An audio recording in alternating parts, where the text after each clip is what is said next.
መሰዊያ ትቀበያለሽ? እሺ የተጻፈውን ትቀበያለሽ? እኔ በመጽሐፍ ቅዱስ የተጻፈውን መሰዊያ ነው የምቀበለው። መሰዊያ አለን ሲል መሰዊያ አለን እያለ ያለው ከምን አንጻር ነው የሚለውን ሀሳብ በደንብ አድርጌ ስለምረዳው እሱን እቀበለዋለሁ። ጥያቄ የለብኝም። ግን በአዲስ ኪዳን ታቦት ግን ሲጀመር መምህር ሲያስረዱን የነበሩት ለምሳሌ ቅድም ሲያነብ የነበረው በኤቢ ሲያነብ በነበረ በውጭ ግንኙነት አንድ ጊዜ አሁን በጣም ችግር አንድ ጊዜ ስሙ የአንቺን አድረስ አትለፊ፣ ንገሪኝ። መሰዊያ ምንድን ነው? አንቺ የምትቀበዩ መሰዊያ ምን መሰዊያ ነው? ነገርኩት። እኔ መሰዊያ የምስጋና መሰዋት ማለት እንድናቀርብ ራሱ እኮ ዕብራውያን 13 ላይ ይናገራል። 13:10 ኦር 13 ላይ እሱ ችግር የለውም፣ እሱን እቀበለዋለሁ ብያለሁ። ችግር የለብኝም። የእኔ ጥያቄ አይደለም እኮ መሰዊያ አለሽ። ታዲያ እንደዛ ለእሱን የምታቀርቢበት ምንድነው? መሰዋው እኔ ምስጋና መስዋዕት ነው የማቀርብለት። እኔ የማፈሰው አንድ ጊዜ ፈሶልኛል፣ አንድ ጊዜ ደሙ ፈሶልኛል። እለት እለት የማፈሰው ደም የለም። ምክንያቱም ክርስቶስ ኢየሱስ አንድ ጊዜ መሰዊያ ሲባል አደባባዩ ላይ የነበረውን መስዋዕት የሚደረግበትን የቀደመውን ብሉይ ኪዳን ላይ መሰዊያውን ነው ወይ ደግሞ በመቅደስ ውስጥ በቅድስ ውስጥ ላይ ያለውን ጠረጴዛውን ካህናት የሚበሉበትን የሚቀመጥበትን ጠረጴዛ ነው ወይስ ከታቦቱ ጋር ያለው ግን መሰዊያ ተብሎ ታቦት የሚባሉ ስላልገባኝ ነው። ምናልባት ጥያቄ ተረድተውት ከሆነ የኔ ጥያቄ ወደ ኢትዮጵያ ከታቦተ ማለት ታቦተ ጽዮን ከገባ ጊዜ ጀምሮ ታቦት በኢትዮጵያ የታቦት ክብረ በዓል ወይም ደግሞ በዓላቶቹ እንደቀጠሉ ከብሉይ ኪዳን እንደቀጠለ ከቅድም ጀምሮ ስትነጋገሩ ነበረ። በመጽሐፍ ቅዱስ ግን በኤርሚያስ 3:16 ላይ የእግዚአብሔር ቃል ኪዳን ታቦት ብለው ከእንግዲህ ወዲህ አይጠሩትም፣ ልብም አያደርጉትም፣ አያስቡትምም፣ አያሽቱምም፣ ከእንግዲህ ወዲህ አይደረግም ብሎ በ4 ነጥብ ነው የሚዘጋው። ስለዚህ የኢትዮጵያ ኦርቶዶክስ ቤተክርስቲያን ይሄ መሰዊያ ምናምን የሚሉትን ነገር በመጀመሪያ ደረጃ አንደኛው ጥያቄ ታቦት ተብሎ ለምን ተጠራ በአዲስ ኪዳን የሚል ጥያቄ አለኝ። መሰዊያ በመጽሐፍ ቅዱስ አብዛኛው ቦታ ላይ መሰዊያ ብሎ ተጠቅሷል። ኦኬ፣ መሰዊያን እንደ መሰዊያነቱ ልንቀበለው እንችላለን። ለምን ታቦት ተብሎ ተጠራ የሚል ጥያቄ አለኝ። ሁለተኛው ደግሞ አሁን ያነበብኩትን ኤርሚያስ 3:16 ላይ የእግዚአብሔር የቃል ኪዳን ታቦት ብለው ከእንግዲህ ወዲህ አይጠሩትም፣ ልብም አያደርጉትም፣ አያስቡትም፣ አይሹትም፣ ከእንግዲህ ወዲህ አያደርጉም ብሎ በ4 ነጥብ ነው የሚዘጋው። ምክንያቱም እንደማይታሰብ ነው የሚያሳየውና የኢትዮጵያ ቤተክርስቲያን ጌታ ምታ ነው ይህንን የታቦት ስርዓት እያካሄደችው ያለችው። ሲቀጥል ደግሞ በዚሁ በተያያዘ መንገድ ደግሞ ይህ ታቦት የተባለው ለእስራኤላውያን ነበር የተሰጠው። ከዛም በኋላ እንደተማረከ መጽሐፍ ቅዱስ ይነግረናል በሌላ መንገድ። ሲቀጥል ደግሞ ያው የኢትዮጵያ ኦርቶዶክስ ቤተክርስቲያን ግን ወደ ኢትዮጵያ እንደገባ ይነገራል ማለት ነው። እሱም ጥያቄ አይደለም። ይሁንሽ፣ ችግር የለውም። ግን እንዴት ሊቀጥል ቻለ? ቀጥሏል ለማለት ደግሞ የመጽሐፍ ቅዱስ መነሻ ሀሳባችን ወይም ደግሞ መንደርደሪያችን ምን ይሆናል የሚል ጥያቄ አለ። ቢመልሱልኝ። እሺ፣ አሁንም ቢሆን ሚስ አንደርስታንድ እንዳታደርጉኝ። እኔ ሶሪቲ ምስክር ነች። እዚህ ቤት ገብቼ ማብራራት ከጀመርኩ 3-4 ቀን ስገባ ምንም አይነት ሂስቶሪካል አርጊውመንት አላነሳውም። ሂስቶሪካል አርጊውመንት ላይ የተመሰረተ አስተምሮ ሳይሆን የኢትዮጵያ ቤተክርስቲያን ስርዓተ አምልኮ፣ ቅዳሴው፣ ስለ ታቦቱ አቀራረጹ፣ ኮንሴክሬሽኑ፣ በአጠቃላይ በታቦቱ ላይ የሚፈጸመው አገልግሎት የአዲስ ኪዳን ሰማያዊ አገልግሎት ነው፣ በብሉይ ኪዳን ላይ የቀረ አይደለም የሚለው ነው ሳብራራ ነበረ። አሁን ሁለተኛ የጠየቅሽን ጥያቄ የመጀመሪያው ላይ እመጣለሁ። ሁለተኛ ታቦት ለምን ተባለ? ደጋግመን ከአግዛቸውም ጋር ስንነጋገር ደጋግመን ሳነሰው ነበር። ሰምታችሁ ከሆነ የአዲስ ኪዳን መሰዊያ ታቦት አይባልም ማለት፣ ታቦት ሊባል አይገባም ማለት ጌታችን የፈጸመው አገልግሎት ከብሉይ ኪዳን ጋር ከመሰዊያው ጋር ነው እንጂ ከታቦቱ ጋር አይገናኝም እንደማለት ነው። ባዘው ይሄ በጣም አደገኛ። እንዴት ይሄን መረዳት ሰው ይከብዳል። በብሉይ ኪዳን እያንዳንዱ የመስዋዕት አገልግሎት ከክርስቶስ ጋር የሚገናኝ ከሆነ ታቦቱ ደግሞ በዓመት አንድ ጊዜ እንደውም በጣም የመጨረሻው የከበረው መስዋዕት የሚቀርብበት ነው። ያ መስዋዕት የሚቀርብበት ከክርስቶስ ጋር አይገናኝም ልንል ነው ማለት ነው። ሌሎቹ መሰዊያዎች የሚቀርብባቸው መስዋዕት አለ። ከክርስቶስ ጋር ስለሚገናኙ መሰዊያዎቹ ሊንክ አላቸው። ታቦቱ ግን ከክርስቶስ ጋር አሁን ካለው ከአዲስ ኪዳን መሰዊያ ጋር ሊንክ የለውም ካል በጣም ሳክሪድ የሆነው ዘሞስት ሆሊ የሆነው የብሉይ ኪዳን ነዋይ ያ መስዋዕት የሚቀርብበት ሊቀ ካህናቱ በዓመት አንድ ጊዜ የሚያቀርብበት ያ ነዋይ ከክርስቶስ አገልግሎት ጋር ግንኙነት የለውም፣ ከክርስቶስ መስዋዕት ጋር ግንኙነት የለውም ልንል ነው ማለት ነው። ይሄ ደግሞ በጣም ትልቅ ስህተት ነው ማለት ነው። ስለዚህ አለ እንዴ ምን በአዲስ ኪዳን ይገርማል። በሰማይ አለ እኮ ራዕየ ዮሐንስ ላይ እኮ ታቦት ተብሎ ተጠቅሷል። በሰማይ ባለው አገልግሎት ካለ በቤተ ክርስቲያንማ ምን ይገርማል? ለምን ታቦት በክርስቶስ ፉልፊልድ የሆነ ስለ ክርስቶስ የሚገልጥ እና በዓመት አንድ ጊዜ የሚቀርበው ዘሞስት ሆሊ አልታር ነው። ዘሞስት ሆሊ የሆነው ሳክሪፋይስ የሚቀርብበት ስለሆነ ይህንን ከአዲስ ኪዳን ማውጣት አንችልም ቴዎሎጂካሊ። ይሄንን እኛ ብቻ ሳይሆን ቅድም ደጋግሜ ብያቸዋለሁ፣ ማንም ትራዲሽናል አብያተ ክርስቲያናት ስለ አልታር ሲያስተምሩ አልታራቸውን ከብሉይ ኪዳን ታቦት ጋር ያያይዙታል። አውጥቼ ላነብላችሁ እችላለሁ። በግብፅ ቤተክርስቲያን፣ በኢስተርን ኦርቶዶክስ፣ በካቶሊክ በቃኛ አልታር ብቻ ነው የምንል ከታቦት ጋር አይገናኝም አይሉ ኤክስፕሌን ያደርጋሉ። ለምሳሌ በኢስተርን አብያተ ክርስቲያናት በታቦቱ ላይ መቀመጥ ከሚችሉ ነገሮች በአልታራቸው ላይ እነሱ አልታር ምንድነው ቅዱስ ቁርባን ከሚፈጽሙበት አልታራቸው ላይ መቀመጥ ከሚችሉ ነገሮች ብዙ ነገር መቀመጥ አይችልም፣ ስርዓት አላቸው። መቀመጥ ከሚችሉ ነገሮች አንዱ ወንጌል ነው፣ ሁለተኛው መስቀል ነው። እና ይህንን ሲያብራሩ ቪዲዮ ከፍቼ ላሳያችሁ እችላለሁ። ምንድነው የሚሉት? በታቦቱ ላይ የሚቀመጡት በፊት በብሉይ ኪዳን ታቦቱ ላይ የሚቀመጡት አንደኛ 10ቱ ትእዛዛት የተጻፉባቸው ጽላቶች ነበሩ። ስለዚህ አሁን እኛ ወንጌልን ነው በዛ ፋንታ 10ቱ ትእዛዛት ሳይሆን የክርስቶስ ሕግ ወንጌል የ10ቱ ትእዛዛት ፍጻሜ ወንጌል ስለሆነ ጌታ ለቀደሙት አትግደል እንደተባለ ሰምታችኋል፣ ለቀደሙት እንደዚህ አትባል እንደተባለ ሰምታችኋል፣ እኔ ግን እላችኋለሁ እያለ ፍጽምት አድርጎ የሰራት ወንጌል የዚያ ፍጻሜ ስለሆነች መሰዊያቸው ላይ ከሚቀመጥ ነገር እንዲቀመጥ ከሚፈቀድ ነገር አንዱ ወንጌል ነው። ሁለተኛው መስቀል ነው። በብሉይ ኪዳን የአሮን በትር ታቦት ውስጥ ይቀመጥ ነበረ። አሮን ማለት እስራኤል የቀይ ባህርን የከፈሉባት በትር። አሁን መስቀል የዛ ምሳሌ ነው። ጌታችን ሞትን ያጠፋበት በመስቀል ተሰቅሎ ነው እና የዚያ ፍጻሜ ብለው መስቀል ያስቀምጣሉ። ስለዚህ ሁሉም ትራዲሽናል አብያተ ክርስቲያናት መሰዊያቸውን ከታቦት ጋር ያገናኛሉ፣ በሚስጥር ኤክስፕሌን ሲያደርጉ ማለት ነው። በስምም ይጠራሉ። ለምሳሌ የሶሪያ ኦርቶዶክስ ቤተክርስቲያንና የማላንካራ ኦርቶዶክስ ቤተክርስቲያናት ሙቬብል የሆነውን አልታራቸውን ታብሌት ነው የሚሉት፣ ጽላት ማለት ነው። ታብሌት እንግዲህ ታቦት ውስጥ የሚቀመጥ ነገር ነው። ስለዚህ ስሙን ራንደምሊ የሚጠቀሙት ሁሉም በክርስቶስ ስለተፈጸመ ነው ማለት ነው። በክርስቶስ ፍጻሜ ያላገኘ የብሉይ ኪዳን አገልግሎት የለም። ስለ ታቦተ ጽዮን አመጣጥ ምናምን የሆነ ጥቅስ ጠቅሰሻል። እውነት ለመናገር የብሉይ ኪዳን የታቦተ ጽዮን አመጣጥ ታሪክ ምናምን ኮምፕሌክስ ነው። እኔ በዛ ዙሪያ ኦቶሪቲ አይደለም በእውነቱ። ይህንን ታሪክ ለመከራከር በጣም ብዙ ጥናቶች በዘነ ግራማንኩክ ምናምን ያጠኗቸው ብዙ ጥናቶች አሉ። ሌላ ሰዎች ያጠኗቸው ጥናቶች አሉ። እኔ የቤተክርስቲያንን ትራዲሽን ሲምፕሊ ነው የምቀበለው።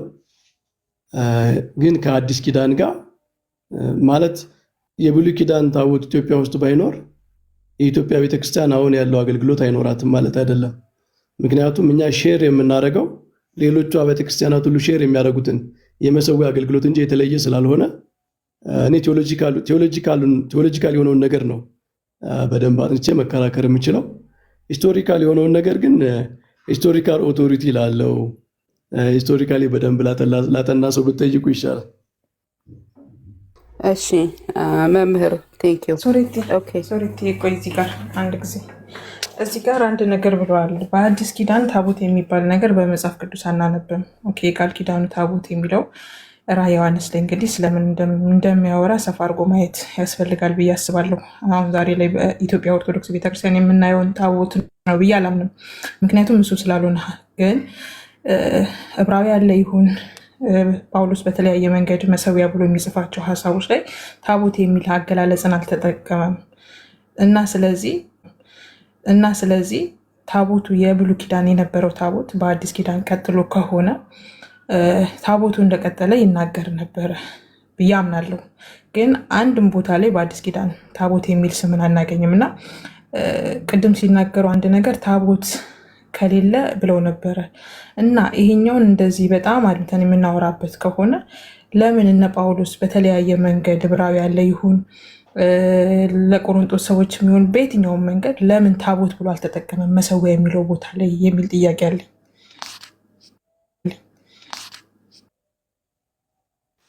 ሶሪቲ ይቅርታ፣ ተመሳሳይ ጥያቄ ነው። አብሬ ማስኬድ እችላለሁ? እሺ ቀጥላለሁ። ሁላችሁንም ሶሪቲንም ሁላችሁንም ሰላም ብያለሁ። እኔ ምንድን ነው ያው አሁን ዓለም ካነሳቸው ጋራ የሚሄድ ሀሳብ ነው እና ያው እንደው በጣም ይሄ ኮምፕሊኬትድ ያልሆነው ስብስብ ያልሆነ እና ቀላል በሆነ መልኩ ጥያቄ ላንሳ ብዬ ነው እና ይሄ ከታሪክ አንጻር አይደለምም እያልን መምህር በረከት መልሰው ያነሱታል እና የሌሎችንም ቤተክርስቲያን አሁንም ያለውን ያለፈውንም ለማንሳት ይሞክራሉ። ከሱ አንጻርም ያለውን አይደለምን የምገባው እና ቀለል ያለ ነገር አሁን እህቴም ካነሳቸው አንጻር ላንሳ። ለምንድን ነው ያስፈለገው እንዲህ ማድረጉ? አንድ ማነሳው። ሁለተኛ እንግዲህ እንዲሁ እስከ ታሪክ እኛ ልጠይቅ ማለቴ እንዲህ ማድረጉ ስላልከኝ ነው። ምን ማድረጉ ነው? ጥያቄውን ለመረዳት ነው።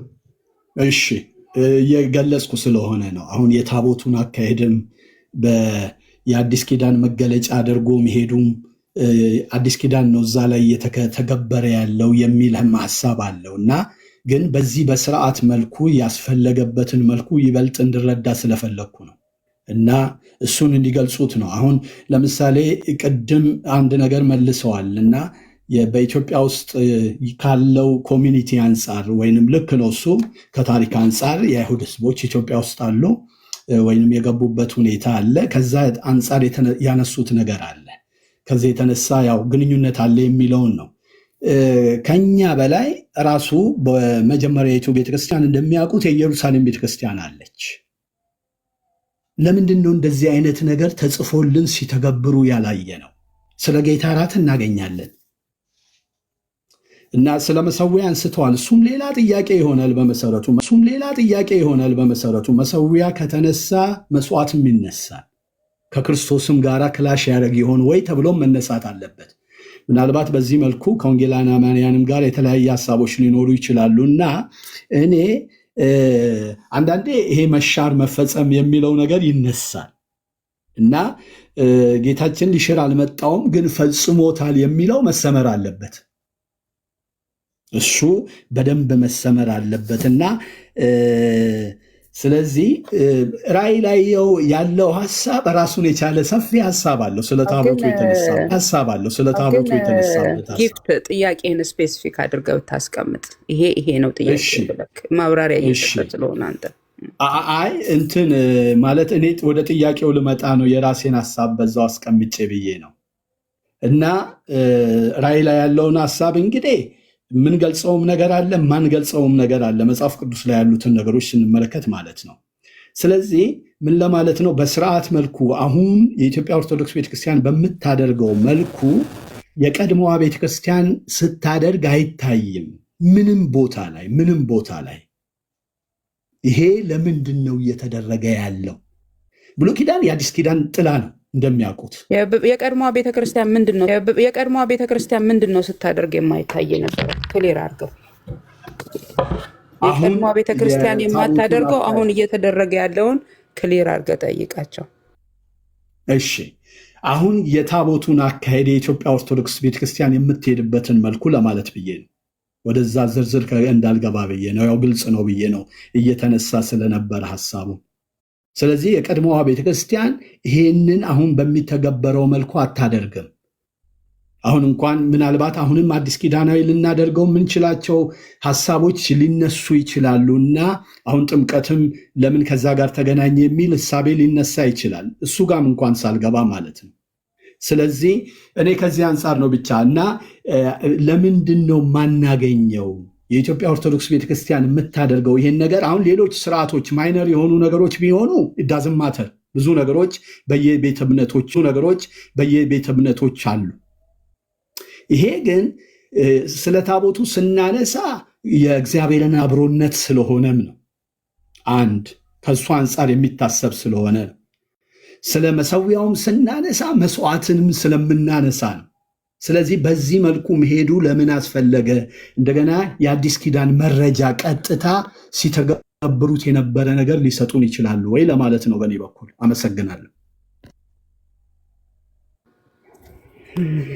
እሺ መምህር ጥያቄውን አይሆፕ ይዘዋል ብዬ ገምታለሁ።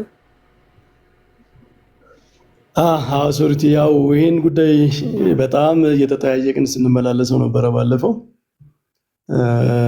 እኔም ዳዊት ሉተራኖም ብዙ ነገር እያቀረብን ነበርና አይ ቲንክ አዲስ ሰው ስለሚገባ ሁልጊዜ እንደ አዲስ ጥያቄዎች ይጠየቃሉ መሰለኝ።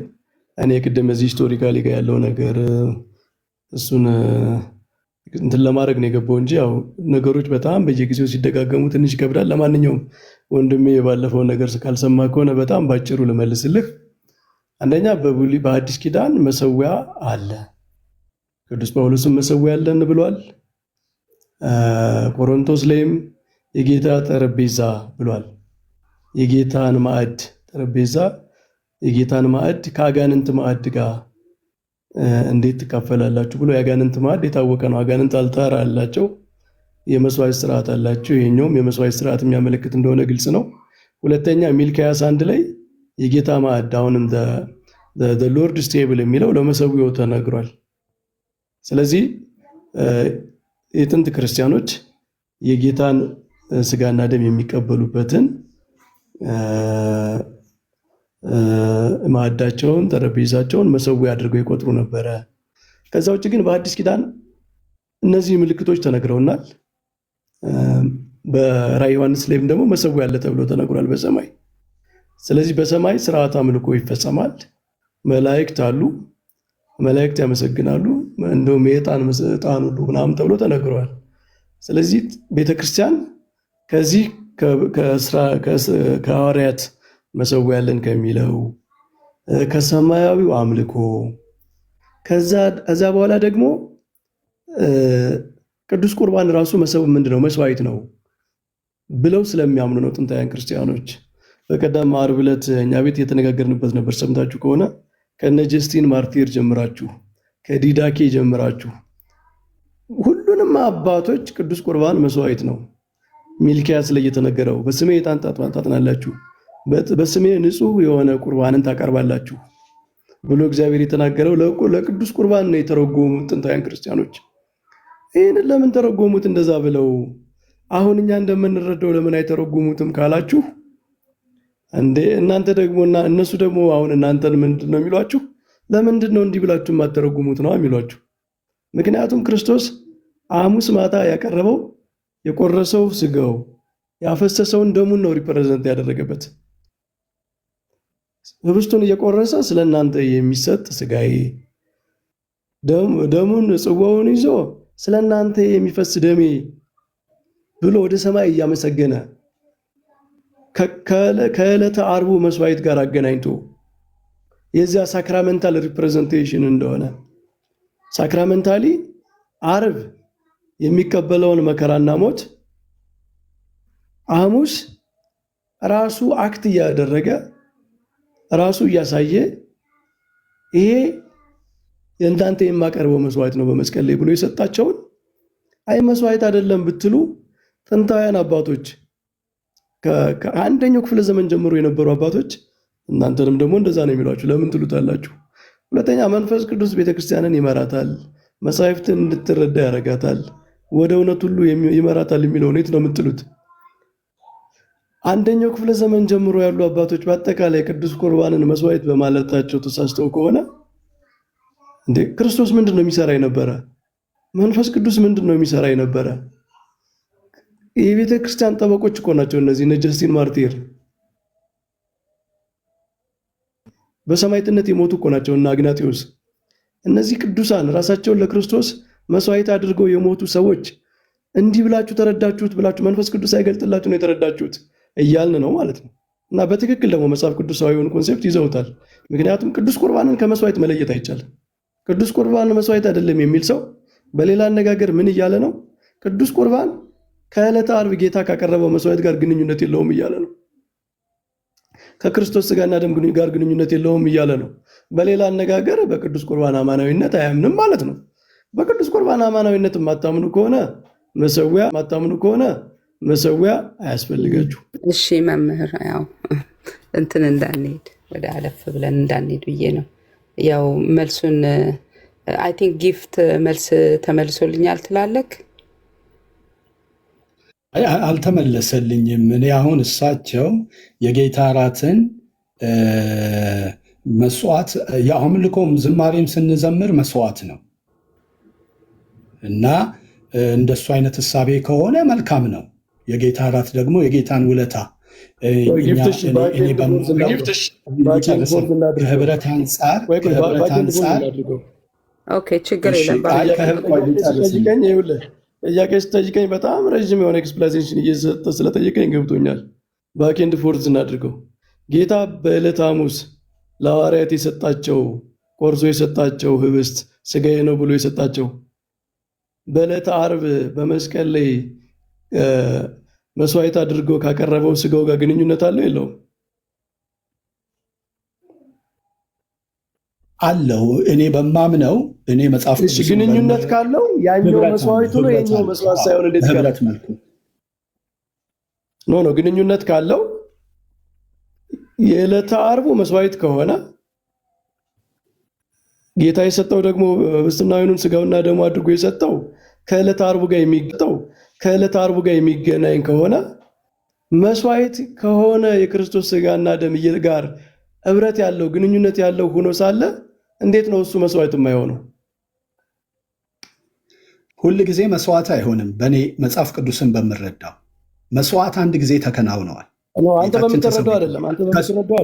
መጽሐፍ ቅዱስን በሚለው ነው። ህብረት ያለው አይደለምን ነው የሚለው።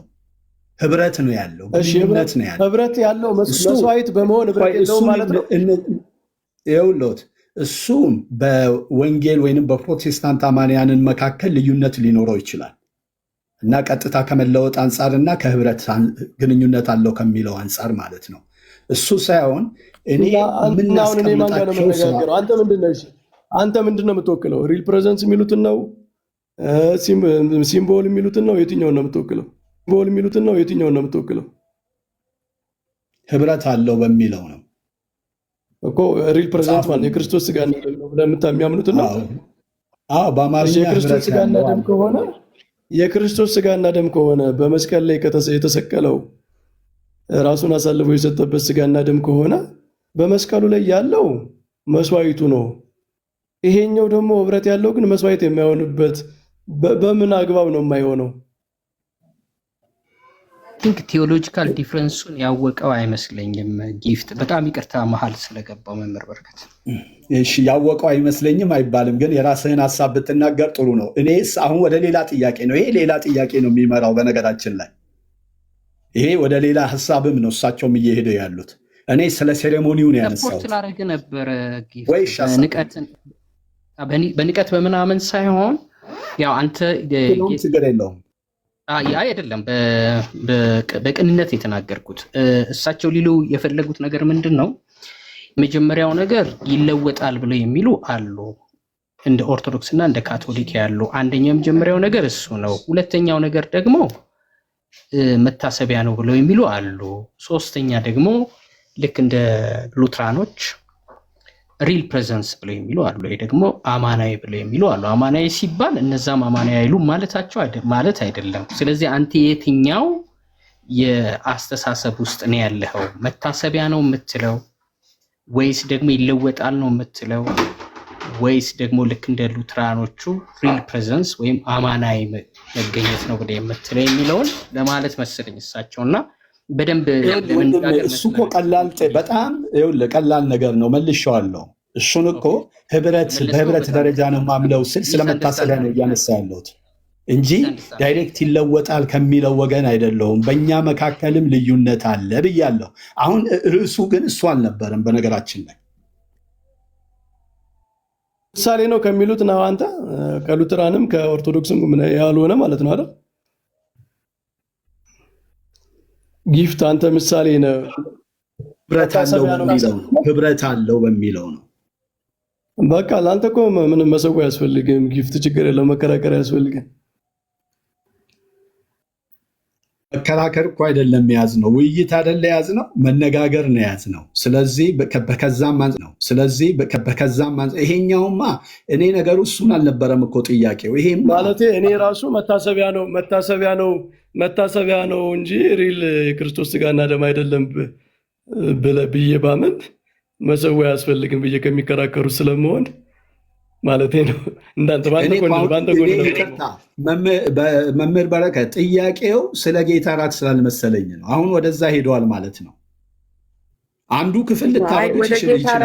አትውሰዱብን። አሁን ስለ ታቦቱ ስለመሰዊያው ነው። አይ እንደዛ አትሄዱና አሁን ጥያቄ እኮ አንተ ወንድማችን ጊፍት መስዋዕት ነው ብላችሁ ቅዱስ ቁርባንን ታምናላችሁ ወይም ለዛ ነው ወይ መሰዊያ የምትሉት አይነት ጥያቄም ስለጠየቀኝ ነው። አይ እንደሱ አልጠየቅኩም። በመሰረቱ የሰሙበት መንገድ ያ ሊሆን ይችላል። ኖ እንደዛ አላልክም። ይህንን መሰዊያ ማለት ቅዱስ ቁርባንንም የጌታ እራትንም መስዋዕት ወደ ማለት ያስሄዳል አይነት ነገር አላወራም። ያ እኔ ያወራሁበት መንገድ ግን ከታቦቱ ስርዓት ከሚደረገው ጋር በሄድኩበት ስለ መስዋዕት ምስጋና ቆያ መምህር በረከት ልጅ ዋን በዋን እንትን የማለግ ነገር ሳይሆን ሁለታችሁም አሁን ስፔሲፊክ የሆነውን ጥያቄህን አስቀምጠውና እሳቸው መልስ ይስጡ። ሌሎቻችን ዌር ታየርድ በጣም ደክሞናል። ስለዚህ አጠር አድርገህ ጥያቄን ብቻ አስቀምጥ። ጊፍት ወይ ተመልሶልኛል ካልክ እኔ አልመለሱልኝም። ሊቆም ይችላል ጥያቄው በልዩነት ልጨርስ። የክርስቶስ እውነተኛ ስጋና አይደለም ብሎ ከሚያምን ሰው ጋር እኔ ስለ መሰዊያ መነጋገርም አልፈልግም። ቆያ መምህር እንዴ አንድ ጊዜ እሺ እኔ ያነሳሁት ጥያቄ በአዲስ ኪዳን የተተገበረበትን የኢትዮጵያ ኦርቶዶክስ ቤተክርስቲያን የምትተገብርበትን አካሄድ በአዲስ ኪዳን ያለውን ሲተገበር ትግበራውን በዛ መልኩ የተቀመጠበትን አሳዩ። ይሄ መሰረታዊ ነገር ስለሆነ ሌሎች ማይነር ነገሮች ስላይደሉ መሰረታዊ ነገር ስለሆነ በዛ መልኩ አሳዩኝ ነው ያልኩት። ቆሮንቶስ ላይ ያለውን አነሱ። እሱን ሐዋርያው ጳውሎስ የጠቀሰበትን መልኩ እዛው ሄዶ ማየት ነው በደንብ። ራእይ ላይ ያለ እኔም አንስቻለሁ። ራእይ ላይ የተቀመጠውን ነገር ቅድም እህታችን አንስተዋለች። በእኔ አተያይ ደግሞ ሌላ ምሳቤ ያለው እሱን ሰፊ ትርጉምም ነው። ደግሞ የማንረዳቸውም ነገሮች ይኖራሉ። እንዲህ አይነቱን ጥቅስ ጠቅሰን የምናነሳው ሳይሆን ሲተገበር ትግበራውን ባለበት ሁኔታ ታቦት በሚለውም ጋር አገናኝተን የሄድንበት በአዲስ ኪዳን ስጡኝ ሐዋርያቶች የመጀመሪያዋ ቤተክርስቲያን ያደረገችበትን በመጽሐፍ ቅዱስ ላይ ያለውን ያልኩት። አልሰጡኝም ወይ ሊሰጡኝም አይችሉም። ስለዚህ እዚህ ጋር መቆም ይችላል። ጥሩ እሺ። ታሚ አለ አለው። እሺ ሰላም ለእናንተ ለሁላችሁም ይሁን። መምህር ምናልባት ከዚህ በፊት ሰምቼ ይሁን ተናግረው ይሁን አላውቅም፣ ግን እንደ ግሌም ያልሰሙ ሰዎችንም ልናገር አንድ ጥያቄ ብቻ ላይ ማለት መሰዊያ ሲባል አደባባዩ ላይ የነበረውን መስዋዕት የሚደረግበትን የቀደመውን ብሉይ ኪዳን ላይ መሰዊያውን ነው ወይ ደግሞ በቅድስ ውስጥ ላይ ያለውን ጠረጴዛውን ካህናት የሚበሉበትን የሚቀመጥበትን ጠረጴዛ ነው ወይስ ከታቦቱ ጋር ያለው ግን መሰዊያ ተብሎ ታቦት የሚባሉ ስላልገባኝ ነው። ምናልባት ጥያቄ ተረድተውት ከሆነ ሶሬቲ አንድ ጊዜ በትልቁ ታደርግኛለሽ።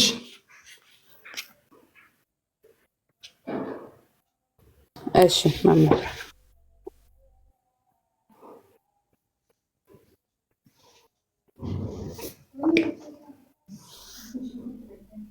እሺ አንድ ሰው ሊወርቅ ይችላል። ምናልባት እንትኑን ስቀይረው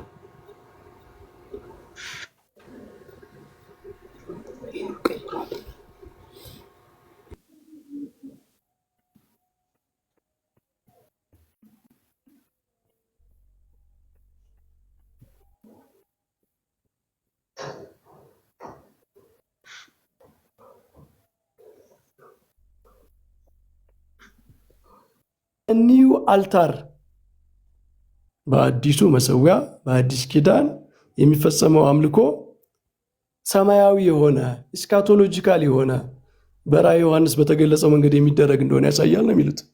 ወደታችም ሌሎችም አሉ። እንዳላረዝምባቸው እዚህ ሌላ ቆመው ሌላ እስከ ኤፍ እስከ ኢኤፍ ብሎ ይሄዳል ማብራሪያው እና እንደዚህ ነው የሚያምኑት። ግብፃውያንም አሁንም እንዳላሰለቻችሁ እንጂ የኢስተርን ኦርቶዶክሶችም እንደዚያው ናቸው። የካቶሊኮችም እንደዚህ አይነት ኤክስፕላኔሽን አላቸው። ጆሲ ገብቶ ማስረዳት ይቻላል።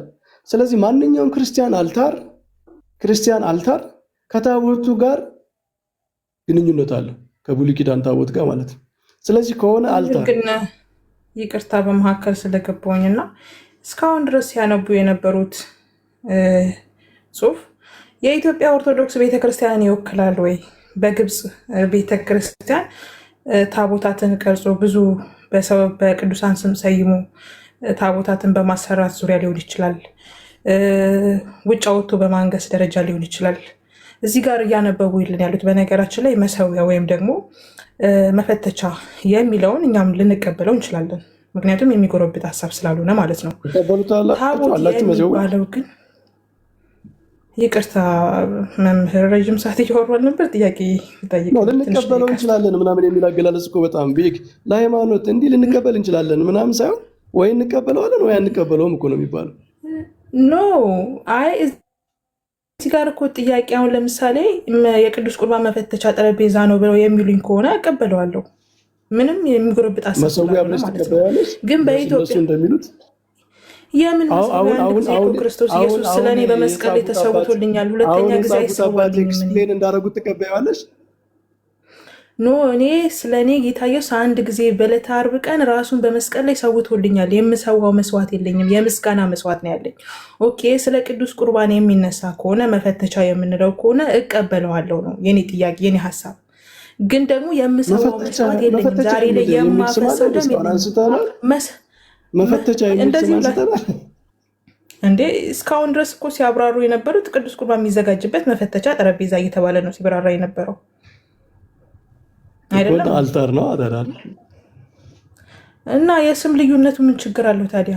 በእንግሊዝኛ ቴብል እኛ ታቦት ስንል ታዲያ ለምንድን ነው የሚቸግርሽ? የስም ልዩነት ከሆነ ኖ እዚህ ጋር ስለ ታቦት በአዲስ ኪዳን የተነገረበት ክፍል አለ ወይ? ታቦት የሚለውስ ቃል ከመሰዊያ ጋር እንደተገናኘ የሚያሳየው ምንድን ነው የሚል ጥያቄ አስቀድሜ ጠይቄዎት ነበር፣ ግን ዙሪያ ጥምጥም ሄዱብኝ። ኦኬ እሱም ችግር የለውም ብያለሁ። እሺ አንቺ ታቦቱን መሰዊያ ትቀበያለሽ? እሺ የተጻፈውን ትቀበያለሽ? እኔ በመጽሐፍ ቅዱስ የተጻፈውን መሰዊያ ነው የምቀበለው። መሰዊያ አለን ሲል መሰዊያ አለን እያለ ያለው ከምን አንጻር ነው የሚለውን ሀሳብ በደንብ አድርጌ ስለምረዳው እሱን እቀበለዋለሁ፣ ጥያቄ የለብኝም። ግን በአዲስ ኪዳን ታቦት ግን ሲጀመር መምህር ሲያስረዱን የነበሩት ለምሳሌ ቅድም ሲያነብ የነበረው በኤቢ ሲያነብ በነበረ በውጭ ግንኙነት አንድ ጊዜ አሁን በጣም ችግር ሊፈጠር ነው። የአንቺን አድረስ አትለፊ፣ ንገሪኝ። መሰዊያ ምንድን ነው? አንቺ የምትቀበዩ መሰዊያ ምን መሰዊያ ነው? ነገርኩት። እኔ መሰዊያ የምስጋና መሰዋት ማለት እንድናቀርብ ራሱ እኮ ዕብራውያን 13 ላይ ይናገራል። 13:10 ኦር 13 ላይ እሱ ችግር የለውም፣ እሱን እቀበለዋለሁ ብያለሁ። ችግር የለብኝም። የእኔ ጥያቄ አይደለም እኮ መሰዊያ አለሽ ታዲያ እንደዛ ለእሱን የምታቀርቢበት ምንድነው? ምሰዋው እኔ ምስጋና መስዋዕት ነው ማቀርብለት። እኔ የማፈሰው አንድ ጊዜ ፈሶልኛል፣ አንድ ጊዜ ደሙ ፈሶልኛል። እለት እለት የማፈሰው ደም የለም። ምክንያቱም ክርስቶስ ኢየሱስ አንድ ጊዜ በመስቀል ነው የምትይኝ። ኦ ማይ ጋድ። እሺ ጥያቄ ላስቀምጥ። ለምን ጥያቄዎች ልጠይቅ ጥያቄንና ሀሳቤ ለምን አይመልሱልኝም? ረዥም ሰዓት ሲያወሩ ነበር፣ ዝም ብለን እየሰማን ነበር። ምክንያቱም ሆነስት አይደለሽም። እሺ በቃ እዚህ ጋር አቁሙት። እንደዛ እንደ እንትን እንድትመላለሱ አልፈልግም። ሁለታችሁም ሪስፔክት ባለበት የሚያስፈልገው እንደዛ ከሆነ ችግር የለም፣ ልንቀበለው እንችላለን። እኔ ጥያቄ ልጠይቅ የነበረው ከመጽሐፍ ቅዱስ ሀሳብ ነው። በነገራችን ላይ እሺ ቆይ አንዴ ምንም በቃ አቋም የሌለው ነገር እንደዚህ ጥሩ አይደለም። እሺ መምህር በረከት እሺ ይቅርታ ለዛ ሳሚ ማነው አንድ ሰው ጥያቄ ያለ ጠይቁና ከዛ በኋላ ትንሽ ድካም ስላለብን እንትን እንላለን። ጥያቄሽን ወይንም መጻፍ ትችያለሽ፣ እኔ ማንበብ እችላለሁ። ምናልባት አለምዬ ሶሬት ይሄን ያክል እየፈራ ለምን እንሄዳለን? መመለስ ካለባቸው ቀጥታ የምንጠይቃቸውን ጥያቄ መመለስ አለባቸው እኮ። አንቺ መልሻ ያለም ለምን አንቺ አይደለም አንቺ መልሻ እኔ መሰዊያ የሚለውን በመጽሐፍ ቅዱስ ያለውን ሀሳብ እቀበላለሁ ብያለሁ እኮ። እንዴት እንደሆነ አስረጅን። በቃ አንቺ የምስጋና መስዋዕት የምታቀርቢበትን መንገድ መጽሐፍ ቅዱስ ያርገሽ አስረጅን። መምህር በረከት እስካሁን አስረድተዋል። ከቆሮንቶስ ጠቅሰው ከዕብራውያን የቤተክርስቲያንን ታሪክ አሳይተው አስረድተዋል።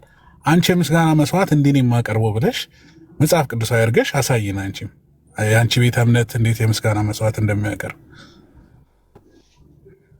ማብራራት ግዴታ የለብኝም። እኔ ጥያቄ ነው ያለኝ፣ ጥያቄ ነው መጠየቅ ፈልገው እንዲመልሱልኝ።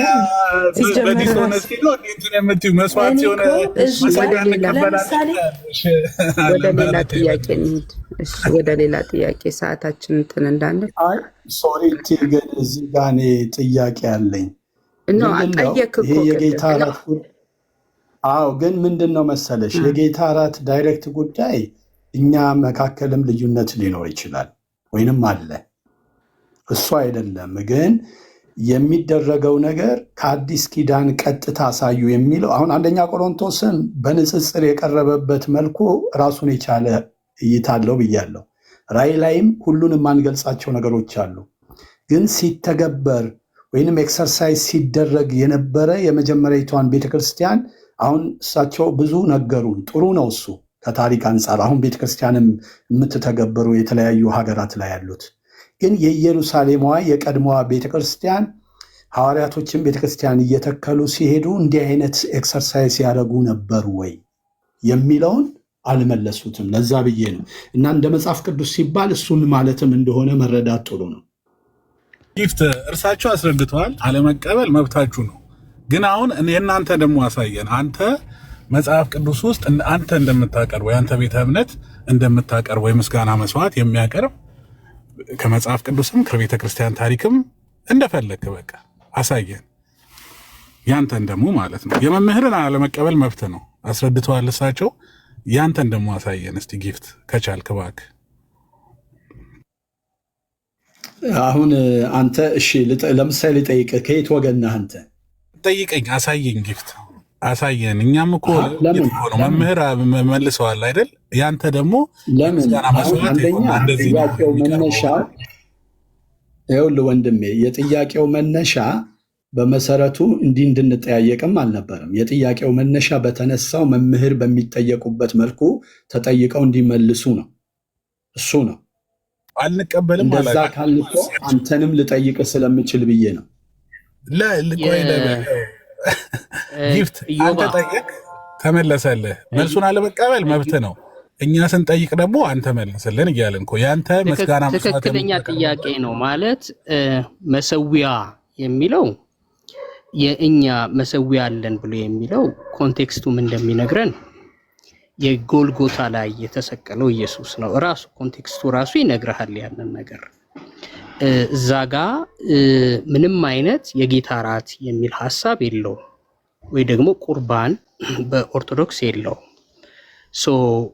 መልሶ ደግሞ ስለ ምስጋና ሲያወራ ደግሞ እዛው ኮንቴክስቱ የሚነግረን መሰዊያችን እንግዲህ እንደነገርኩ መስቀሉ ላይ የተሰቀለው ክርስቶስ ነው። ለምን ራሱ መጽሐፉንም ራሱ ብትመለከተው ወደ ነቀፌታውን ሁሉ እየተሸከምን ወደ እርሱ እንውጣ፣ ወደ ደጅ እንውጣ ብሎ ይናገራልና ጸሐፊው እየጠቆመ ያለው አማኞች ሰም ካይንድ ኦፍ መሰዊያ ያላቸው የሚል ሐሳብ አይደለም በጭራሽ። ወይ ደግሞ የጌታ እራትን የሚያቀርቡበት ወይ ደግሞ የሚሰውበት መሰዊያ አለ የሚል ቴክስቱ ላይ አትመለከትም። ቴክስቱ ላይ የምትመለከተው ምንድነው ካልክ ቴክስቱ የሚያወራው በቀራኒዮ ላይ ስለተሰቀለው ስለ ናዝሬቱ ስለ ኢየሱስ ነው። ሶ መሰዊያ አለን ኢን ሴንስ ምን ማለት ነው? እዛ የተሰቀለው ክርስቶስ አለ የሚል ሐሳብ ነው ሊያወራም የፈለገው። እሱ ነቀፋውን ተሸክሞ ከበር ውጪ መከራ እንደተቀበለ እኛም ከበር ውጪ መከራ እንቀበል የሚል ነው ጥሪው። ሶ የምናቀርበው መሰዊያ ምንድነው ካልክ መስዋዕታችን ምንድነው ካልክ ዝቅ ብለህ ራሱ ይነግርሃል። ቅድም እንትና እንደተናገረችው ማለት ነው ዓለም እንደተናገረችው የከንፈሮቻችንን ፍሬኔ የምናቀርበው ብሎ ይናገራል። ምስጋናችን ነው ብሎ ይላል። ይሄ ደግሞ በቤተክርስቲያን ታሪክ ሁሉ ውስጥ ያለ ነገር ነውና የኛ አመለካከት ይሄ ነው። አደን ኢቫንጀሊካል 13ን እያወራን ከሆነ 13:10ን እያወራን ከሆነና ሶ ይሄ ነው አመለካከታችን። እንዲሁ ግልጽ ለማድረግ ያክል ነው። ተባረኩ።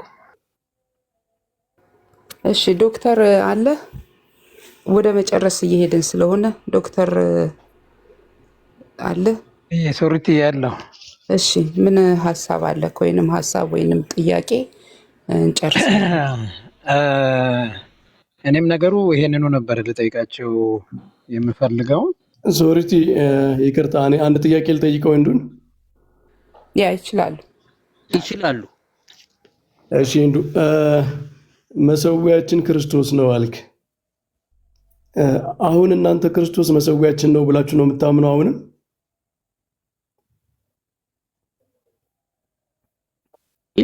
መጽሐፉ ሜታፎሪካሊ የተናገረው ምክንያቱም እዛ ጋር የተጠቀሱት ቴክስቶች በሞላ ከተመለከቱት ሜታፎሪካሊ ነው እያወራ ያለው። ወደ ደጅ እንውጣ ሜታፎር ነው፣ መሰዊያ ያለን ሜታፎር ነው፣ ሊትራል አይደለም ማለት ነው። ሶ ስለዚህ እንሰዋለን የሚለውን ነገር ለማጉላት ብሎ ነው። ሶ እንደ አጠቃላይ ከተመለከት ነው ክርስቶስ መሰዊያ። በዚህ መሰረት በሰማይ ያለውን መሰዊያ ራሱ ክርስቶስ ነው ብላችሁ ነው የምታምኑት? ኖ የሄቨንሊ መሰዊያ እሱ ሌላ ነገር ነው፣ ሌላ ነገር ነው። ለምንድነው አሁን 13:10ን በዛ መልክ ልንረዳ የሚገባን ካሉ ኮንቴክስቱ ያንን ስለሚል ነው መምህር በረከት ራሱ። ስለዚህ በሰማይ አሁን ሁለት መሰዊያ አለ ማለት ነው፣ ክርስቶስና ሌላ ደግሞ መሰዊያ የሚባል ነገር አለ ማለት ነው። ኖ ብዙ ጊዜ ፕላቶኒክ አይነት አፕሮች እንዳለው የሂብሩ መጽሐፍን በጣም ኢትስ ኦብቪየስ አይደለም። ምናልባት ደርሶ መናገር እንትን ነው ፕላቶኒክ እውነተኛይቱ ዛይላ፣ ይሄኛው ደግሞ ግልባጭ ነው ብሎ ይናገራል። ሶ የዛኛው ነጸብራቅ ይሄ ምድር ያለው አኮርዲንግ ቱ ዘ ሂብሩ ቴክስት ዘ ሂብሩ ኤፒስትልስ እንዳለ የሂብሩ ኤፒስትልስ ፕላቶኒክ ገጽታ አለው በራሱ the real one ያለው እዛ ላይ ነው። ዕብራውያን ላይ ያለው በሰማይ ስላለው ነው በምድር ስላለው ነው የሚናገር። ታዲያ አሁን ፕላቶኒክ በሆነው መንገድ እዛ ስፍራ ላይ ከተመለከቱት ስለ ጎልጎታ ነው እያወራ ያለው። ወደ ጎልጎታ እንሂድ ነው እያለ ያለው። ወደ ጎልጎታ ላይ ወደ ተሰቀለው ነውርን ሁሉ ተሸክሞ ኃጢአታችንን ሁሉ ተሸክሞ ከበር ውጭ መከራ ወደ ተቀበለው ወደ እርሱ እንውጣ ነው። ጥሪውም እኮ ይሄ ነው። ኮንቴክስቱን ለምን እንደ ኦብዘርቭ እንደማታረጉ አላቅም። እኔ እርሱን ኮንደመን እያደረኩ መሰዊያ ያለን የሚለው ጳውሎስ ክርስቶስ ነው አልከኝና በሰማይ ያለውስ በምድር ካለው በሰማይ ያለው ነው ኤግዞልትድ መሆን ያለበት አይደል? በፕላቶኒዝም በሰማይ ያለው በምድር ካለው መሰዊያ ከክርስቶስ ይበልጣል ማለት ነው። ኖ እንደዛ እያልን አይደለም። ሰም ካይንድስ ኦፍ ኮኔክሽን አለው። ለምንድን ነው ሰም ካይንድስ ኦፍ ኮኔክሽን አለው ብለን የምንለው?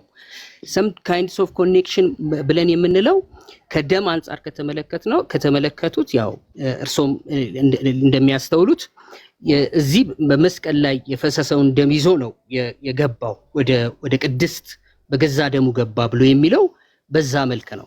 ስለዚህ ሰም ካይንድስ ኦፍ ኮኔክሽን አለው። በምድር ላይ ሀፕን ያደረገው ነገርና በሰማይ ያለው በሰማይ በእግዚአብሔር ፊት ያቀረበው ነገር ሰም ካይንድስ ኦፍ ኮኔክሽን አለው እንጂ እንትን ነው ብለ ይሄኛው ፌክ ያኛው ምናምን ነው እኮ አይደለም።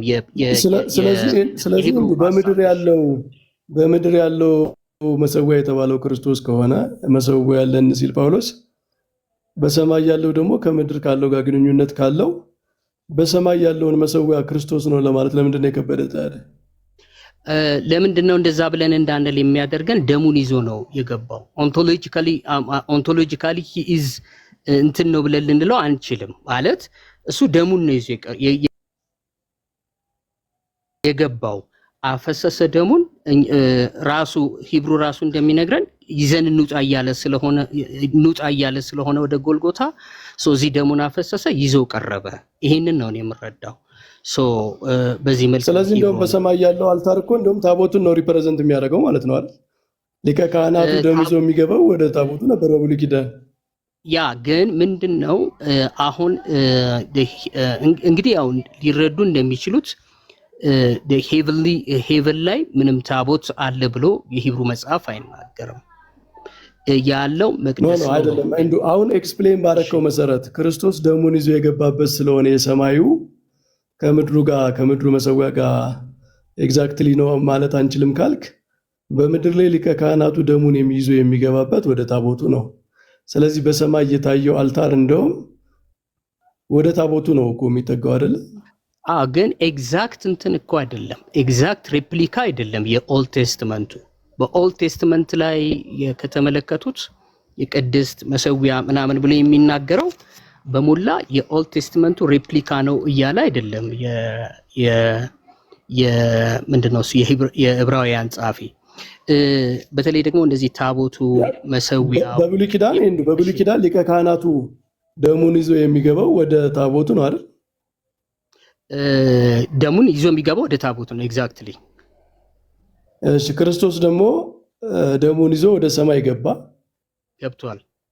ስለዚህ በሰማይ የታየው መሰዊያ ከታቦቱ ጋር ነው ታዲያ መገናኘት ያለበት። እንደዛ ብሎ ምንም መጽሐፉ አይናገር። መጽሐፉ ምንም ባላለበት ጉዳይ ላይ ምንም የምንለው ነገር የለም። ማለት የወሰዳቸው ነሰሰሪ ኮንክሉዥን አይደለም። ፓራራሊዝሙን ካየህ ነሰሰሪ ኮንክሉዥን አይደለም። የቀጥታ አሉድ መደረግ አለበት ወይም ደግሞ ዳይሬክት ኮቴሽን መሆን አለበት። የጸሐፊ ኮንሰርን አይደለም። በጣም ይቅርታ። ኖ አንተ ከሄድክበት አካሄድ አንፃር ኦልሬዲ ከደሙ ጋር አገናኝተህ ደሙን ይዞ የገባው ካልክ ሊቀ ካህናት ደሙን ይዞ የሚገባው ወደ ታቦቱ ነው። ክርስቶስ ወደ ሰማይ ገባ። ክርስቶስ በገባበት ሰማይ ደግሞ መሰዊያ አለ ተባለ።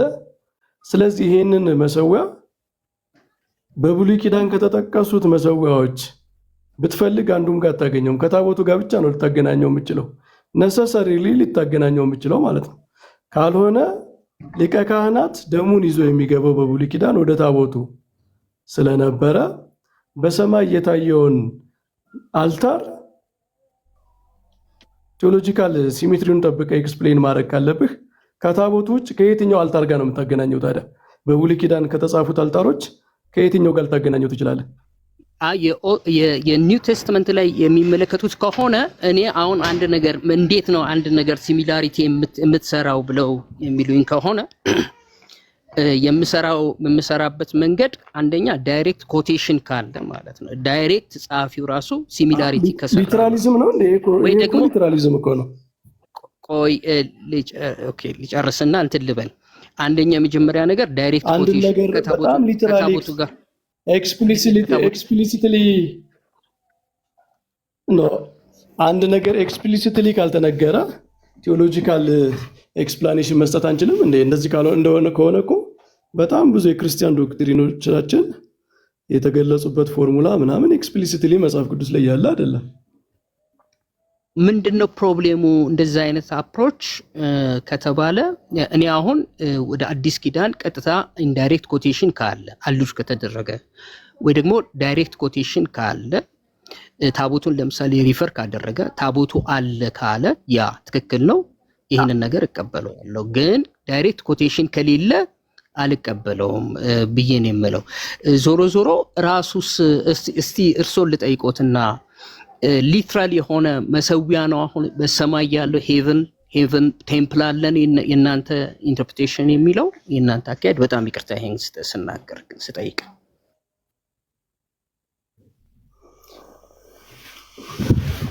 እኛ የምንለው ምንድን ነው?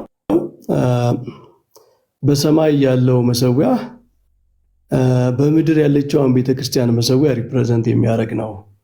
እኛ ቅዳሴያችን ላይ ምን እንላለን?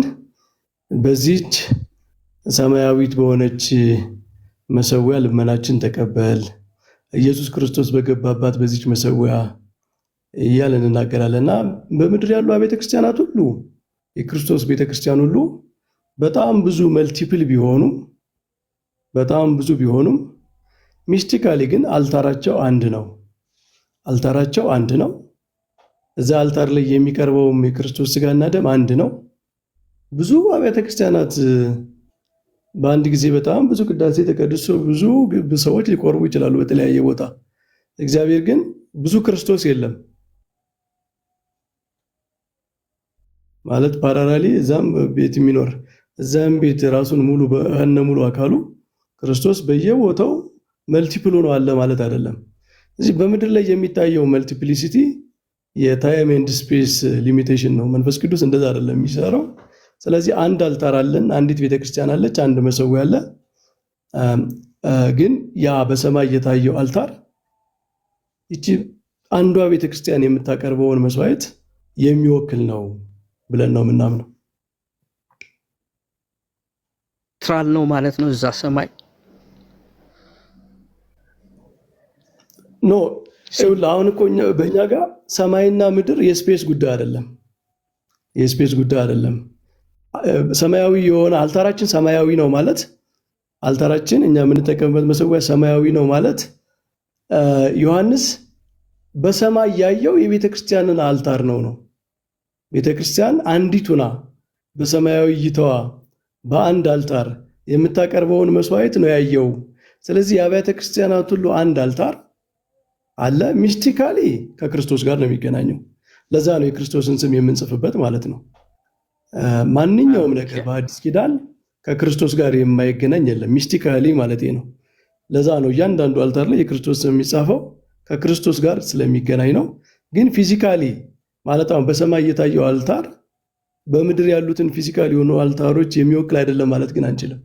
ምክንያቱም ሚስቲካል ሊንክ አላቸው። እኛ በሰማይ ሌላ አገልግሎት በምድር ሌላ አገልግሎት አለ ብለን ስለማናምን ስለማንከፋፍል በሰማይ ያለው ክርስቶስና በእኛ መካከል ያለው ክርስቶስ የተለያየ ነው ስለማንል በክርስቶስ የከበረ አንድ የቤተክርስቲያን ሚስቲካል አልታር አለ።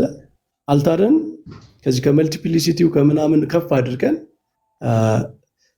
ሚስቲካሊ ክርስቶስን ሪፕሬዘንት የሚያደርግ ነው። ሚስቲካሊ ክርስቶስን ሪፕሬዘንት የሚያደርግ የክርስቶስ ስም የሚጻፍበት ግን ደግሞ ፊዚካሊ የሚያስፈልግ ምክንያቱም የክርስቶስ ስጋና ደም ፊዚካል ነው። የምንበለው የምንጠጣው ፊዚካል ነው። ስለዚህ ፊዚካል የሆነ ነገር እየተቀበልን የሚታይ የሚዳሰስ ነገር እየተቀበልን ስፒሪቹዋል ብቻ የሆነ የማይታይ የማይዳሰስ አልታር ማለት አንችልም። ስለዚህ ሚስቲካሊም ፊዚካሊም አስፔክት አለው ብዬ ነው የምልህ። ሚስቲካሊ ከክርስቶስ ጋር ስለሚገናኝ ፊዚካሊ ደግሞ ለኛ ለቤተክርስቲያን ስለሚያስፈልግ የመጨረሻ አንድ ነገር ልበሉትና የሞደርን ኮሜንታተር አንድ የሰጡት ምናልባት ኮሜንትን እንዴት ያዩታል የሚለውን ነገር ለማንሳትና ማለት ሂብሩ ላይ የጻፉ 1 2 3 ኮሜንታተር ምናልባት ከኢቫንጀሊካል ፖይንት ኦፍ ቪው ሊሆን ይችላል። እነዛ ኮሜንታተር 1 2 3 የተመለከትኳቸው እኔም በነገራችን ላይ ፎርቹኔትሊ እዚህ ቦታ ነው የጻፍኩት የሆነ እንትን ከጽሁፍ ጋር የተገናኘ ነገር እና ለዛ ነው እነዚህ እንትኖች ኦብዘርቭ ያደረኩትና እዚህ ጋር የምንም የሆሊ ኮሚኒየን ምንም ሐሳቡ በሌለበት አይነት ሁኔታ ምንም ባልተጠቀሰበት አይነት ሁኔታ ይሄ መሰዊያ መስዋዕቱም ሆሊ ኮሚኒየን ነው ወይ ደግሞ የጌታ ራት ነው ብሎ ማለት ትክክል አይደለም ብለው ኮሜንት ያደርጋሉና ይሄንን እንዴት ያዩታል ለማለት ነው። አመሰግናለሁ ስለሰጡኝ ማብራሪያም ስለ ትህትናዎትም ተባረኩ። እሺ ያው ኮሜንታተሮች እንደ ቴንደንሲያቸው እንደ ኮንፌሽናቸው የተለያየ ሀሳብ ይሰጣሉ። ያው ቢያዝድ ናቸው ባይዘቦች ኮላርስ ሙሉ በሙሉ እንትን ብሎ የሚጽፍ የለም። እኛ ኦርቶዶክሳውያን ሌሎች አልታርን የሚቀበሉ ቅዱስ ቁርባን ሪል ፕሬዘንስን የሚያምኑ ሰዎች ደግሞ እንደዛ ላይሉ ይችላሉና እንደ ስኮላሮች ቴንደንሲ ያላቸው ዙሮ ዙሮ ግን ከክርስቶስ ጋር የሚገናኝ መስዋዕቱ ነው። በጣም ብዙ ኢምፕሊኬሽን ልናሳይ እንችላለን። ሂስቶሪካሊ ማለት ነው። ጥንታዊ አብያተ ክርስቲያናት አልታራቸውንና የሰማዕታትን ለምሳሌ ፖሊካርፕ በቅዱስ ዮሐንስ ወንጌላዊ ዮሐንስ ወንጌልን በጻፈው የጌታ ሐዋርያና በፖሊካርፕ መካከል አንድ ሰው ነው ያለው። ሁለተኛ ትውልድ ነው ማለት ነው። በእነሱ ታሪክ እንደምታየው ክርስቲያኖች በሰማዕታት አጽም ላይ ይሰዉ ነበረ። ለምን? የሰማዕታት ሕይወት ራሱ ሳክሪፋይስ ነው ብለው ስለሚያምኑ ከአልታሩ ጋር አገናኝተውት ማለት ነው። ይሄም ዕብራውያን 13 ላይ ያለው መሰዊያለን ብሎ ዝቅ ብሎ ምንድን ነው የሚለው? እንግዲህ ነቀፌታውን ተሸክመን ከመንደር ውጭ እንውጣ፣ በዚህ የምትኖር ከተማ የለችንምና እያለ ክርስቶስን በመስዋዕትነቱ እንድንከተለው ነው የሚጋብዘን። ራእየ ዮሐንስም ከመሰዊያው ስር የሰማዕታትን ነፍሳት ሲጣሩ አየው ይላል። ሁሉም ስለ መሰዊያ ሲያነሱ በአዲስ ኪዳን ከሰማዕታት ጋር የሚያገናኙት ከዚያ ጥንታዊቷ ቤተክርስቲያን ደግሞ ሪል ለሆነው አልታሯ ማለት በቃ ስጋው ደግሞ ለምታቀርብበት አልታሯ ከሰማዕታት ጋር ያለውን ግንኙነት ዲሰርን አድርጋ አንደርስታንድ አድርጋ ማገናኘቷ በቂ ኤክስፕላኔሽን ነው። በቤተክርስቲያን ሕይወት የተተረጎመ ነገር ነው ይሄ። ቤተክርስቲያን በሕይወቷ የተረጎመችው ነው። አንድ ሰው ከዚህ የሚወጣው የጥንታዊቷን ቤተክርስቲያን ትርጓሜ አልቀበልም የሆነ ስኮላር የጻፈውን ወይም እኔ የምረዳውን ኤክስፕላኔሽን ብቻ ነው የምቀበል ካለ ብቻ ነው። ካልሆነ ጥንታዊቷ ቤተክርስቲያን እንደዛ ነው የተረጎመችው። በቃ የጥንታዊቷ ቤተክርስቲያን ትርጓሜ በምድር ያለውን አልታር፣ በሰማይ ያለውን ራዕየ ዮሐንስ ላይ ያለውን አልታር፣ ዕብራውያን ላይ ያለውን አልታር በአጠቃላይ ለቤተክርስቲያን አልታር ተርጉማለች፣ አገናኝታለች። ሰማዕታትን ከዚህ ጋር ያገናኘችው ከመሰዊያው ጋር ያገናኘችው እነዚህን የመጽሐፍ ቅዱስ ክፍሎች አገናኝታ ነው። እና ጥንታዊቷ ቤተክርስቲያን ይሄንን ተርጉማለች። እኛ የጥንት ቤተክርስቲያንን ትርጓሜ ነው የምንቀበለው። አሁን የሆኑ ስኮላሮች ምናምን የሚሉትን ምናምን ሳይሆን ጥንታውያን ክርስቲያኖች በጣም የቀረቡ ናቸው። ለፕራክቲሱም፣ ለሐዋርያትም፣ ለቤተክርስቲያን በቃልም በጽሁፍም ለተላለፈው በጣም ግሎሪየስ ለሆነው ክርስቲያን ትራዲሽን ከኛ ይልቅ ቅርብ ስለሆኑ እነሱ በተረጎሙበት መንገድ ነው የምንቀበለው ማለት ነው። እንደዛ ነው መልሱ። እሺ እኔ እኮ አንድም አልጠየኩም። መጀመሪያ ላይ ጠይቀ ነበረ። እየጨረስን ስለሆነ አጠር ያለች ጥያቄ ብቻ ምሳሌ። መቼም እስካሁን ድረስ ከተነገሩት ውስጥ የተለየ ጥያቄ ይኖራል ብዬ አላውቅም። የተለየ ነው። እሺ አንድ ጥያቄ ጠይቅ። አንድ ብቻ ነው የምጠየቀው። ስጋ ወደሙ ፊዚካል ፕሬዘንስ ከሆነ ለስጋ ወደሙ እንሰግዳለን ወይ? አልታሩን የሚቀድሰው ስጋ ወደሙ ነው ወይስ ስጋ ወደሙ ነው አልታሩን ስጋ ወደሙ ነው የሚቀድሰው? ስጋ ወደሙ በሌለበትም ለአልታሩ ስለሚሰገድ ለሰው እጅ ስራ መስገድ አይሆንም ወይ ነው?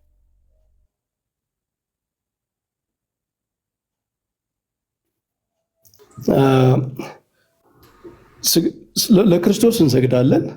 ለክርስቶስ ስንሰግድ ስጋ ወደሙን ኤክስክሉድ አድርገን አይደለም። በቅዳሴያችን ክርስቶስ የሚገኘው ስጋውና ደሙ ሆኖ ብቻ አይደለም። ካህንም ነው፣ ሊቀ ካህናትም ሆኖ ይገኛል። ስርዓት አምልኳችን ደግሞ ትሪኒተሪያን ነው። አንዱን ለይተን ብቻ አይደለም የምናቀርበው። ነገር ግን ቅዱስ ቁርባንን ከክርስቶስ አንለይ ማለት ክርስቶስ ብዙ ኦፊስ ነው ያለው። መስዋዕት ብቻ አይደለም፣ ሰዊም ነው፣ ካህንም ነው፣ መስዋዕት ተቀባይም ነው። ከነሙሉ ኦፊሱ በአጠቃላይ ክርስቶስን በአንድ ላይ እናመልካለን፣ ቅዱስ ቁርባንን ኤክስክሉድ ሳናደርግ ማለት ነው። ሌላው ሁለተኛው ጥያቄ የትኛው ነው የሚቀድሰው? ሁለቱንም የሚቀድሳቸው መንፈስ ቅዱስ ነው። ሁለቱንም ስጋ ወደሙንም የሚቀይር መሰዊያውንም ኮንሴክሬት የሚያደርገው መንፈስ ቅዱስ ነው።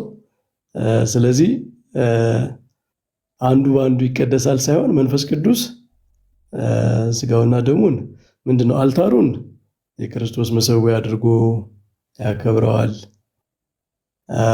ህብስቱን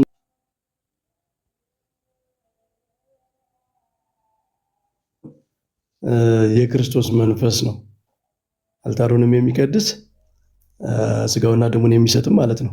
ስለዚህ ሁሉም ከአንዱ መንፈስ የሚመጣ ነው ማለት ነው። ስለዚህ ስጋ ወደሙ በሌለበት ለአልታሩ መስገድ ይቻላል?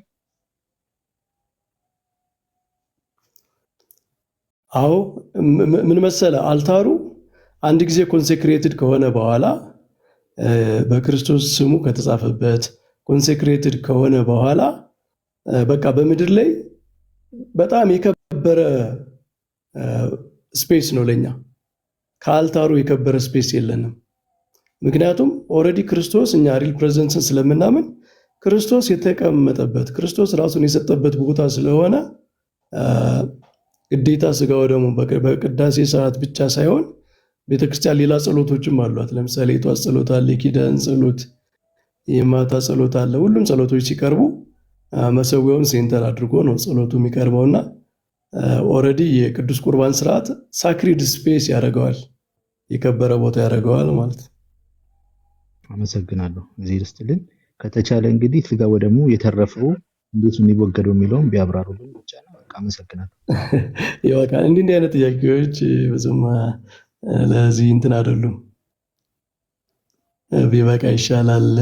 ባይዘው በጣም ቤዚክ ከሆነው ነገር ላይ ቅዱስ ቁርባን ላይ ምናምን አማናዊነት ከዛ ከተነጋገርን በኋላ ነው እንደውም ስለ አልታር እነዚህ በጣም ሳክሪድ ስለሆኑ ነገሮች መነጋገር ያለብን። ከዛ ውጭ እንደዚህ አይነት ነገሮች ቤተክርስቲያን ዲል የምታደርግበት መንገድ ስላለ ያው በዚህ በእንትን ግን እንትን ማለት አያስፈልገንም። እሺ መምህር በረከት በጣም እግዚአብሔር አምላክ ይባርክልን። በጣም ነው የምናመሰግነው። ወገኖች እዚህ ጋር ዛሬ ያው በዓል ነው እኛ ጋር። እሺ ግን በጣም ብዙ ሰዓት ደጋግመሽ ረጅም ሰዓት እየሰጠሽኝ እያብራራው ምናምን ነበርና በኋላ ሰዎች የሆነ ነገር አንስተው ምናምን የተነጋገርንበትን ነገር እንትን አድርገው ማለት ጥያቄ ምልክት ውስጥ የሚያስገባ ነገር ሲያነሱ አንቺ በጣም ይህንን የማወቅ ፍላጎት ስለነበረሽ ይህንን ግዴታ ማድረግ አለብኝ ብዬ ነው የገባሁት። ምክንያቱም ከሰጠሽኝ ጊዜ ከተወያየንበት ረዥም ነገር አንጻር ስለሚያስፈልግ ነው። ያው በዓል ነው በኛ ያው በጣም ሪስፔክት ስላደረኩሽ ነው። እሺ በስታወያይ ምናምን በጣም ፌር ነሽ። በጣም ሆነስትሊ ነው ስታወያይን የነበረ ብዙ ጊዜ ነው ስትሰጭ ነበረ። በጣም ሪስፔክትፉል ነው። በአጠቃላይ አንቺ ቤት የሚደረጉ ውይይቶች ጥሩ ናቸው እና እኔም አመሰግናለሁ ለማለት ነው። እሺ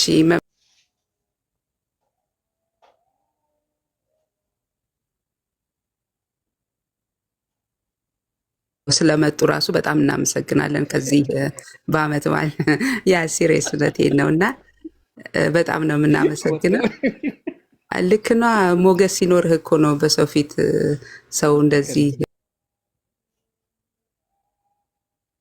አክብሮ የሚመጣውና እግዚአብሔር ያክብርልን። እዚህ ጋር በትልቁ ያለውን አካውንት ፎሎ አድርጉት። ለምን ምናልባት በዛኛው ካልገባም በዚህ የምንገባበት ሌላኛው አካውንታችን ስለሆነ መምህር በረከትንም ደግሞ በጣም ፎሎ አድርጓቸው። ጥያቄ ሲኖራችሁ እንደዚህ ኦፕን